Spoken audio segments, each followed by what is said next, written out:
Welcome to the Champs App podcast, where we help players and parents demystify the world of minor hockey development and recruiting for both girls and boys. On today's episode, I talk with Cassie Turner, who is the head coach of the Quinnipiac women's ice hockey team. We discuss her playing days at Brown University, her long tenure at Quinnipiac, why the Bobcats have such nice jerseys, and her being a great female role model. I really enjoyed this conversation with Cassie, and I hope you do too. Before we get to our guest, if you enjoyed this episode and want us to keep making more of them, please share it with teammates and friends. You can also subscribe, like, follow, and even better, it would be great if you would leave us a review. Now, let's drop the puck and get to the show. I'm very excited to have on the Champs App podcast, Cassie Turner, who is the head coach at Quinnipiac University women's hockey program. Originally from Campbellford, Ontario, she played 4 years at Brown University. And after graduation, she played a couple of years in the NWHL with the Toronto Arrows before starting her coaching journey, which included stops at Elmira College and Colgate.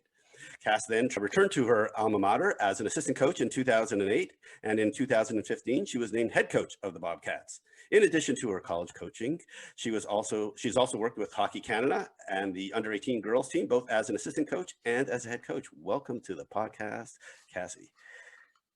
Thank you. Great to be here. So awesome to have you. We start off just like every other coach that we've had on the program, just telling us how you got into playing hockey and a little bit about your hockey history. Yeah, and it's going to sound like a very typical Canadian story. My dad built a hockey rink for us when we were kids. I have two older brothers, and that was where we were. He used to get out and flood the rink every night, multiple times a night, to make sure that we had great fresh ice to skate on in the morning. And so I grew up playing boys hockey in Campbellford, Ontario, until I was about probably 15 is when I started playing girls. Did your brothers make you play goalie when you first started? They sure did, but I think I just closed my eyes and tried to not let it hit me. So it was not a position that stuck. But it was fun. It was like me and all the neighborhood boys playing hockey, and kind of gave me a niche and a place for me to find some confidence as a kid. I was going to ask you that. So did you find that playing with boys, especially older brothers, really gave you the confidence and the strength to be a strong player even against them? Yeah, absolutely. I was a really, really shy kid, and it helped me to figure out kind of who I was and find a place to just compete. And I always loved that. I loved to compete, whether that was in a game or just practicing. My dad would get out and play with me every night when he got home from work. We'd be working on something, and I love that opportunity to compete against myself and continue to work hard to get better. And do you find that your dad coaching you and having a couple older brothers was really one of the keys to your success at becoming a really good hockey player? Oh, I mean, it certainly was an important part to the beginning of my journey, to have them to look up to. I don't know that I thought much about it then, but it was just a way of life, and seeing how they navigated their hockey careers and the opportunities they had. It definitely was a really, really big influence on me. Gotcha. And so you said you played with the boys up until 15. What was that like? I knew no different. There was a few girls that we actually played against too in our league, and that went on to play Division I college hockey as well. And I was their teammate. I was their friend, and it was a great experience for me. I lived in a really small community, a welcoming community, and I just loved to play. And so it didn't matter whether I was playing with boys or if I'd had the opportunity to play with girls. I just wanted to play hockey. Gotcha. And what was the impetus for switching over from boys to girls?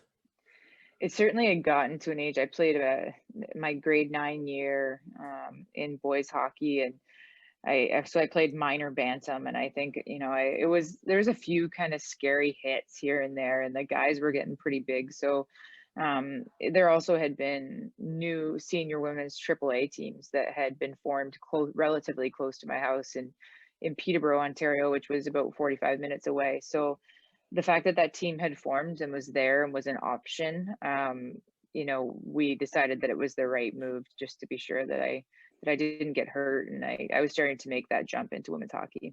Gotcha. And is that how you started getting recruited from college teams and the folks from Brown?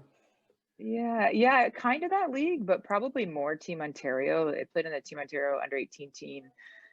We went to the Canada Winter Games, and that was really the piece that got us to that level. There wasn't the same infrastructure of junior hockey like there is now in Ontario, but that was a big part of it. And recruiting was also different. Recruiting happened really when you were a senior. We had a 13th grade. There was a lot of other things that were different, but it was really that playing on the Team Ontario and going to Canada Winter Games that got me my step. Great. And how did you decide to go to Brown? What was that process like? I'm assuming it was Digit Murphy who was recruiting you. Yeah, it was honestly it was a riot, probably, like, especially now looking back on it.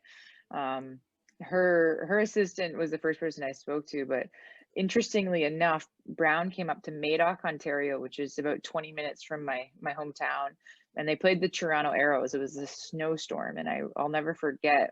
We didn't know if the game was going to still happen. We didn't know if we were going to even be able to make it there. And the game happened and they tied. And to me, that I was like, wow, the Toronto Arrows had so many national team players on their team. So to see a college team, I really didn't know what it was all about. And to see them, play so well against the Arrows, I knew it was a great spot. But I met Digit, and the first thing I put my hand out to shake her hand, and she just grabbed my shoulders and she's like, oh, get this kid to Brown. We need this kid at Brown.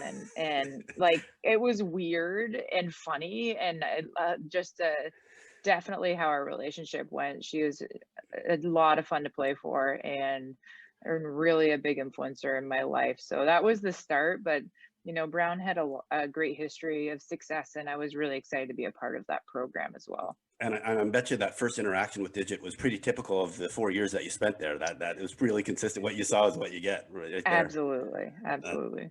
that's it. And so tell us about your time at Brown. Do you find that you were able to develop well? I know you were a pretty offensive defenseman. Pretty good half point per game while you were there. So tell us about your experience at Brown. Yeah, I loved Brown. It was really a place where I think I kind of came into my own as a person. Having Digit Murphy as a mentor and role model, and some other amazing women within our program. I realized, the balance of hockey and life, and figuring out how to take those next steps, and that was as much a part of my development as my hockey game. But we went on to play in the NCAA tournament twice when I was there. We won the ECAC championship twice. So our hockey experience was amazing. It helped me to make a jump to make the under 22 team in Canada, and it really was a phenomenal opportunity. Gotcha. And I have a question from one of our previous guests, and their question is who led the Bears in penalty minutes in 2000? Who you were talking to, Kara? Kara Morey, from the head coach of Princeton, previous guest on the podcast. So she wants to know Was who led it? the Bears. It must have been her that year, right? No, you both tied at We 44 tied. penalty Oh, minutes. that's So so that's why funny. she remembered that. Yeah, we were bruisers. So you used to call me an offensive defenseman. I think I got some really kind assists from people. I was not. I was I was the shut it down D. I didn't want to get scored on. I prided myself in that. I used to keep track of the top players in the league and whether they ever beat me one on one. Like, those were the things I cared about. But I certainly was physical, and Digit liked when we were physical, especially as D, which is why Kara and I were in that world. And the following year, you made sure that it wasn't going to be a close race for who was going to win the penalty minutes because you got 75 minutes the next year. I sure did. I think I broke the career record within 3 years. So, but luckily it's been broken since then. So I don't still own that one. I don't really want it. So all right, so let's move on past Brown. After college, you went and, as you said, played for the under 22 team. I realized that you were kind of in an off year. This is 2003, just after the Olympics. Did you think about sticking with the national team, or how did you decide to then go turn pro and eventually get into coaching? Yeah, so the under 22 team I was actually on during my time at Brown. And then after Brown, was when I was really trying to make that jump to the senior national team, and went to a couple of the senior national team camps.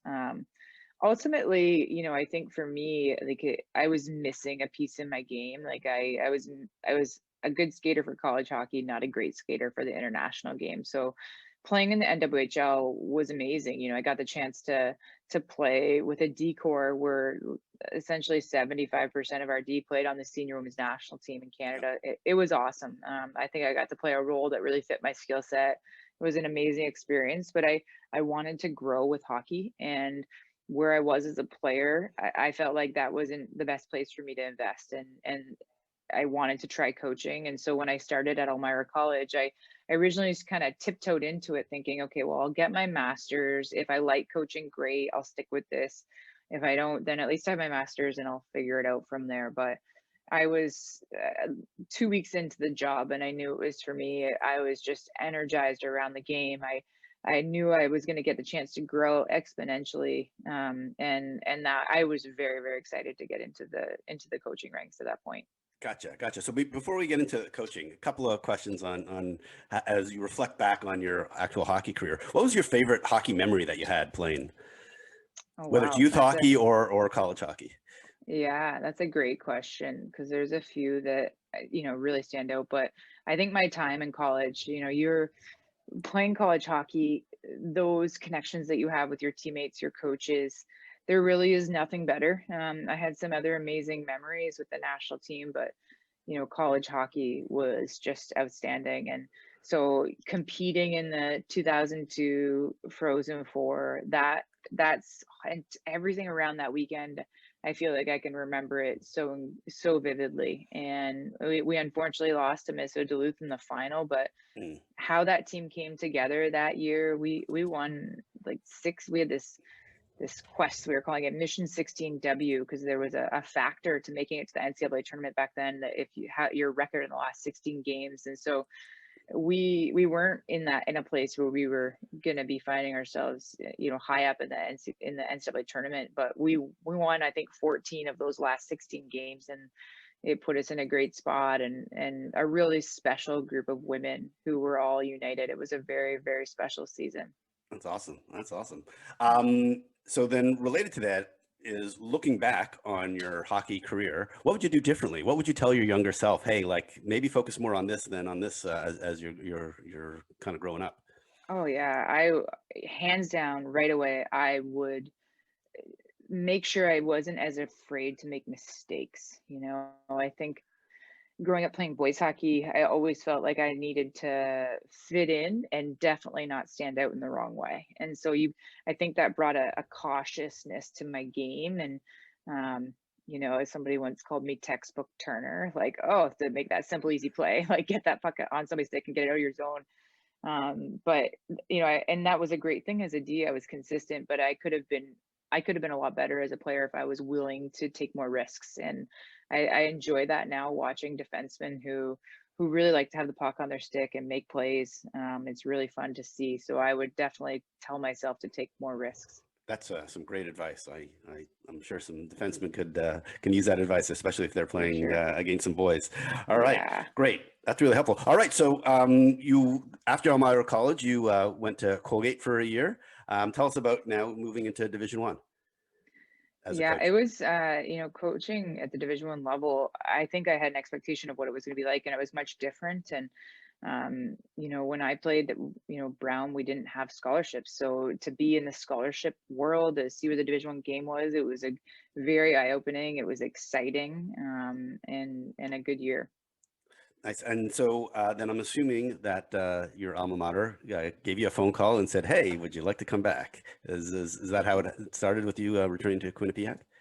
Getting to Quinnipiac, Rick Seeley was the head coach at that time, and I remember I was riding my bike back from work. It was so close to my apartment, and I got the phone call, and we didn't have AirPods back then, so I actually like had to get off my bike and answer. And I was really intrigued. I'd heard a lot about him, and the opportunity to come to Quinnipiac. I didn't know a lot about Quinnipiac, so it was as soon as I stepped on campus, I knew it was going to be a great fit for a long time for me. Gotcha, gotcha. Okay, so now before we jump into your time at Quinnipiac, let's talk about your work with the under 18 Canadian team. So you were an assistant twice, head coach twice.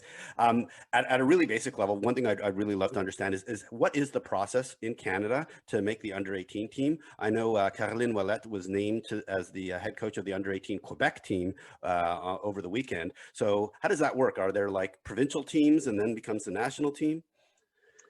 Yeah, there are provincial teams. Hockey Canada has a series of scouts that get out and watch games, and so they develop their list from different events that people are playing at, and they compile a list of players that they invite, typically to a strength and conditioning camp in the spring, and then from there, they end up with a smaller list that comes to their evaluation camp in the summer, which typically has two full teams of players, and then they narrow that down to one team.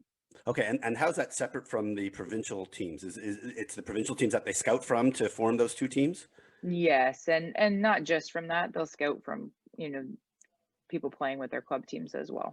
Okay, gotcha, But the gotcha. provincial teams play in the U18 national championship every year. And then every 4 years, it's the Canada Winter Games. Okay, gotcha. Yep. All right, gotcha. And do you find that participating as a coach for the under 18 team has also helped you on the recruiting side of things as a Division One coach? I think it probably has helped me the most just in terms of how I think about hockey, and how I plan. Like when you're coaching in a short-term event and you need a group of people that you don't know incredibly well to play well together, I think that's probably the biggest thing where it's impacted me. Okay, gotcha. All right, let's move on to Quinnipiac. So, for most people who don't follow college hockey, probably the number one way they know the school is through the Quinnipiac University Polling Institute. So, do the players need to take a poll before they join the team? Do they They have to do answer not, questions, no. or do they have They to do get on the not. phone and call people? Is that part of what they do on the team? No, All no. right. But do you find that's kind of the part of the brand of the school as people because it may not be as familiar as maybe the Ivy League school teams.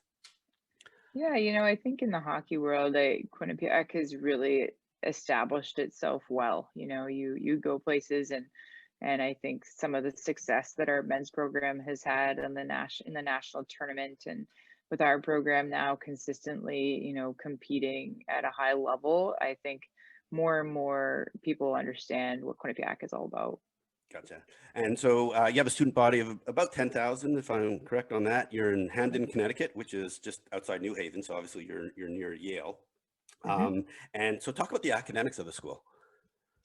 This is a place where when I first had the opportunity to look at Quinnipiac, I didn't know a lot about the academic side of it, and it's the place where it's just so impressive. There's some amazing dual degree programs. Classes are small. It really is a kind of a good balance. It's the best of both worlds in so many ways.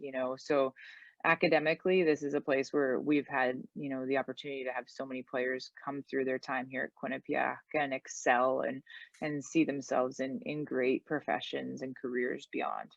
Gotcha. And you also have some pretty fancy facilities, the People's United Center. You've hosted the Frozen Four a couple of times. Talk about your facilities, and obviously for folks watching this on video, they can see how really nice the rink is right behind me. Yeah, we're incredibly lucky. The university really has invested in hockey, and the result is a phenomenal place for athletes to train and play and get an experience that they deserve. I think as a student athlete, sometimes for women, you don't always get that opportunity. It's nice that we can provide that. Nice. And talk about your jerseys. Who has a nicer jersey than you guys do in college women's college hockey? I'm not going to pick anybody. We love our jerseys, so there you go. They're pretty sweet. Mhm. Even, Actually, I was also the having a one with the big Q conversation. on the front there. Yeah, right. They're sweet. Adidas has done a nice job with our jerseys, but we have like a team of people who get excited about jerseys at our staff and surrounding our staff. So there's a lot of opinions, and they're nice for on purpose. They're nice for a reason. You could tell a lot of it was a lot of work went into the designing those Yeah. jerseys. So That's Yeah. awesome. All right, well, talk about your staff. Up until this year, you had an all-female staff, or up until a couple of weeks ago, you had an all-female Mhm. staff. And I'm sure, based on my conversations with Cara Mori and knowing, your background with Digit Murphy, that's probably not a coincidence. Mhm. But you let's talk about your staff. And you added a new coach just last week, I believe it is, Brent Hill, coming from Bishop Kearney Selects Academy, who has a phenomenal reputation, from what I've heard from folks. So talk about your staff. Yeah, I mean, so I've had Amanda Mazzotta, who's now Amanda Alessi, with me since I started as a head coach here 6 years ago, and she actually was also my goalie coach for the U18 national team. So we've known each other for a very long time, and it's nice to have that consistency, and we work incredibly well together. And her working with our defense and our goalies has taken us to great places. And then Danielle Marmer as our director of operations and player development, who played at Quinnipiac, and she was actually a part of our most winningest class in our program's history. An incredible person, and has really elevated so many parts of our program. And adding Brent Hill, we're very excited about. I've known Brent for a very, very long time. He's actually known everyone on our staff for a very long time. And um, he's a phenomenal person. His integrity, he does the right things for the right reasons, which is why I can look past the fact that he was on the under 18 staff the year On the USA side, yes, yeah. that they beat us, so yeah. But actually one of our players was also one of our alums was on that team, Melissa Samaskevich, as well. But we're already joking about it, but I may not fully ever get over it. I'm just looking past it. But Brent is awesome. He is arguably one of the best skill coaches in college hockey, and he's a phenomenal recruiter. He has proven success, and he's going to be great for us in our program. Yeah, that's awesome. That's awesome. All right, well, let's talk about you as a coach. What do you like during a game? Are you, highly talkative with the refs and the players and the other coaches, or are you more demure and kind of let the game play itself out? I think it depends on where what the moment is and what it looks like. I think talking with the referees is always really important. You need a good relationship with them, and it's something that is important to me to communicate with them. And I would say I'm pretty talkative on the bench. You may not be able to tell from the stands, but I think communicating with your players is incredibly important. And so there's a lot of interaction going on in our benching games. Gotcha. And how do you think about, as a coach, development versus winning over the course of the season and with your players, both during the game and then, during practice and off ice?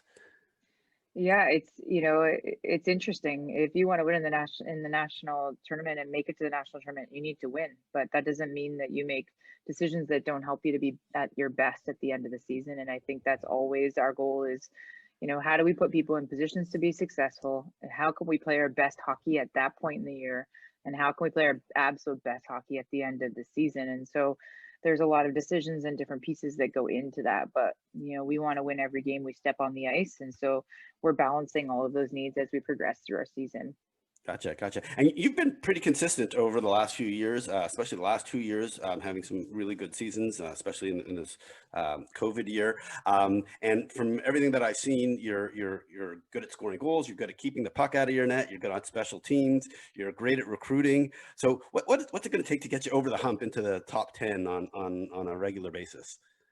Yeah, we've been dancing around that top 10, kind of doing a little jig recently, but I'm excited. I look at where we are with how young recruiting was happening, and we're now going into my 7th season as the head coach. I've been at Quinnipiac for longer, but I really feel as though it's our culture, it's our players now. Our rising senior class is completely my staff as a head coach, the players that we've brought into our program.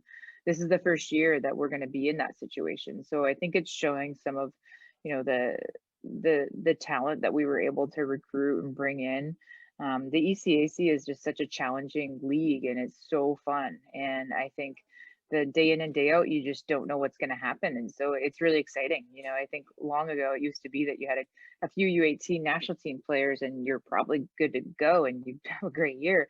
I think now you really need to be sure that you have everything that you need, your team and how they play together, and what your chemistry is as a group, and what your leadership looks like from within, your upperclassmen. I think that's is probably the biggest factor that's going to bring that success and get us there.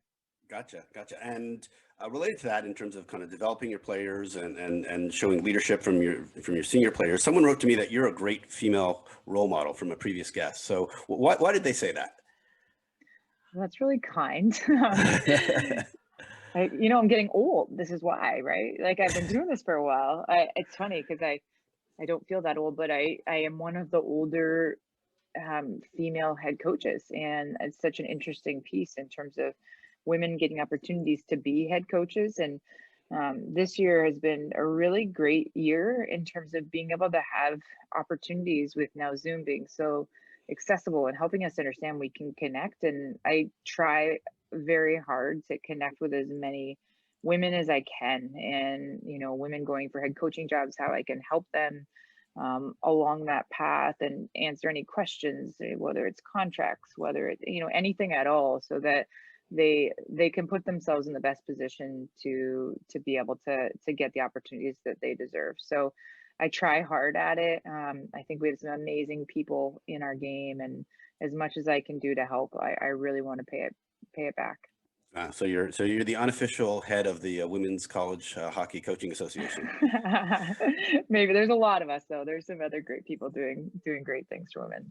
Gotcha. All right. Talk about the importance of character to your team. I believe I saw an interview with you and you talked about that. I think that's a great topic to explore a little bit more. You can't change someone's character. I think it's the most important thing as you're establishing who's going to be the right fit for your program, is that you get the right people and you get them at the right time. And that doesn't mean that people are perfect. It just means that it's the right people for what you care about and what's important in your program. So having people of integrity who care about something bigger than themselves, who can do that, who can care about a team, be a phenomenal teammate, and who are just excited to work hard. I just love people who dive into the process, enjoy the process, and understand that that's really, are trying to understand what that's what this is all about always, is how much fun can you have along the way to getting to find some great successes individually and as a team. Gotcha. So we're going to start transitioning into the recruiting process, but how would you measure character during the recruiting process? It's hard to measure from the stands. So it's a very different process, right? You have to make sure that you're asking the right questions of people when you start talking to them, and that you're not afraid to sometimes ask tough questions of people. And I find that it always works out well. When you ask somebody a question that it means something to them, you're going to end up with the right people. The people who we want are going to like those questions. They're going to like and appreciate the fact that we ask them. And what's a tough question you would ask somebody? I ask people, what they like in a coach and what they don't like in a coach. I ask them to tell me, who their favorite coach has been. I like to ask them,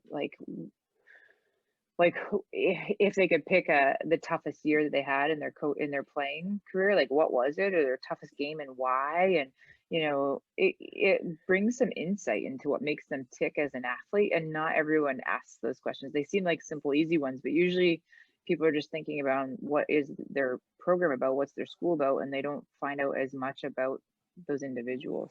Those are some great questions, actually. That's thank you for sharing those. Yeah. All right. So COVID is finally coming to an end. The blackout period is ending on June 1st, right around the time this podcast is going to be coming out. What's going to change now with the recruiting from the Division I college coaches next week? Yeah, so we can get out on the road and we can start watching hockey. It's pretty exciting. So there's an event the very first weekend, of course. So that's, we'll we'll have somebody from our staff there and start getting ourselves out there and the opportunity to really get this process where it should be again, where people can make educated decisions about where they want to go, because that's how everyone should feel, is confident that they have all the information when they make choices around the school they're going to go to. And what do you think is going to be different compared to previous years in terms of spots that are open, how the conversations are going to go, the timing of offers? What's your perspective on what will be different? Yeah, well, our rules are different. So, it changed last year that June 15th is the first contact date, or the first time that we can call prospective student athletes going into their junior year. And then August 1st is the first time we can have a contact with them, so they can come to visit our campus and we can meet with that individual, have an official visit or have an off-campus contact. So I don't know how it's going to go, to be honest, because we've never done it. I think we saw sort of what happened last year, but that was COVID and a different process.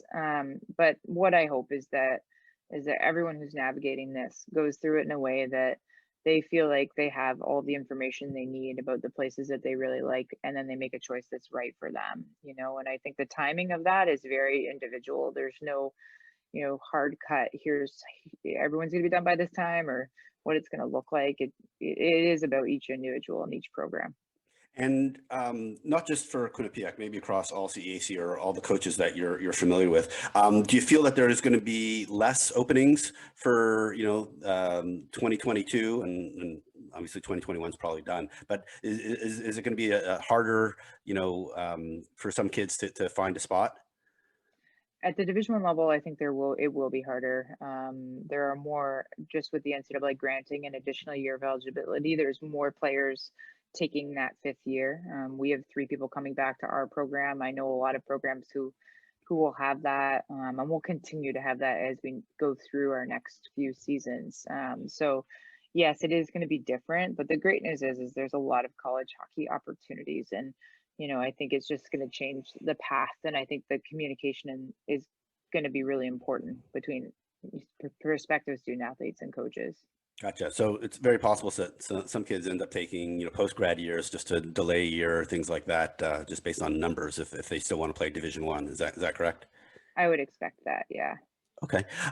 And what advice would you give to kids, to girls and their parents, as they're starting this process, that can start to be, contacted this summer?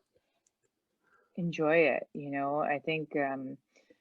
I think it's really easy to get anxious and overwhelmed, and I think enjoy it and be sure that you're asking questions and doing your own research, and that you realize you can be in control of this process. I think it's a really fun and exciting decision. I think you would find most college coaches probably absolutely loved being in college. That's why we continue to do this. We know how impactful it was for us. So I think be sure that it has the right fit for you with the things that are most important, the things that are going to be the difference makers for you, which is not always, do they have my favorite vending machine? But, what are the things that mean the absolute, I joke, but there's a lot of things that people sometimes worry about that aren't really decision-making factors. It's make sure that the decision-making factors are the ones that are right for you. And I always ask people to think about, not like necessarily even 100% of everything that you care about as you're looking at the process, but to ask your parents and ask coaches to say, what do I want to be able to say about myself at the end of my 4 years in college? And what do I want to be able to say about myself as a student, as an athlete, as a person? And to think backwards from that, and then to be sure that the places you're looking at have the resources that are going to get you to be that person at the end of it. That's some great advice. All right. Well, what are the plans for Quinnipiac? Do you guys have camp in the summer that you might be putting on? And are you going to be going? You mentioned you have a showcase already coming up in the first week in June. What are the plans for the different events that you'll be going to as a staff? Yeah, we'll get out to as much as we can, and I think it'll be a lot of fun. It'll be fun to see all these college coaches that we haven't seen in ages, and we'll see around camps what we're going to do. I think with COVID, we're still as an institution, the people who will be coming here may not be vaccinated, so we're still figuring out the best practices to keep people safe and healthy. Okay, gotcha. So no currently planned camp on campus at this Nope, time. nope. Gotcha. And if folks want to learn more about the program, what's the best way they can reach out to you and say, hey, I'm interested in learning more? I'm assuming you have some type of questionnaire on your team website. We do. Yep. Yep. And then I think for anyone who's young, understand we can't answer your calls who's, that haven't hit that June 15th leading into their junior year. And, I think from there it's figuring, you can send emails to coaches and the institutions you're interested in. And it's always nice when we have the chance to talk with club coaches too. It gives us a good insight of people that we're looking at. So actually, that's a great point. For kids that can email you but you can't respond, if they include their coach's contact information, is that helpful for you? There's some rules around that. So we can't have specific conversations about athletes in a way that, I couldn't call up a coach and be like, oh, Susie, I'm going to call her June 15th and offer her a scholarship. Those conversations can't happen. Conversations around, general things around that person finding out more information about them, but not anything to indicate where that athlete fits in our hierarchy. It's there to protect the student athletes and be sure that this process doesn't end up, getting earlier and earlier again, and people finding ways to circumvent the rules. It really is designed to start June 15th. Gotcha. All right. Anything else you want to share about Quinnipiac or the team? No, I appreciate you having me on. I think it's great that you're doing this for young women. I think it's going to be a phenomenal resource. I really want to thank you so much for this. This is great. I mean, I love all your advice, and especially those questions about character. Those those are definitely a highlight for me on this one. So thank you so much, Cassie. I really appreciate you taking the time coming on the ChampSat podcast. Awesome. Thank you. I really want to thank Cassie for joining me today. It was great to hear her advice for players and parents, and I will certainly remember the questions she asks to learn more about a player's character. And remember, if you got something out of today's episode, we'd really appreciate it if you'd like, follow, subscribe, and even better if you could leave us a review so we can keep sharing this important hockey information with folks just like you.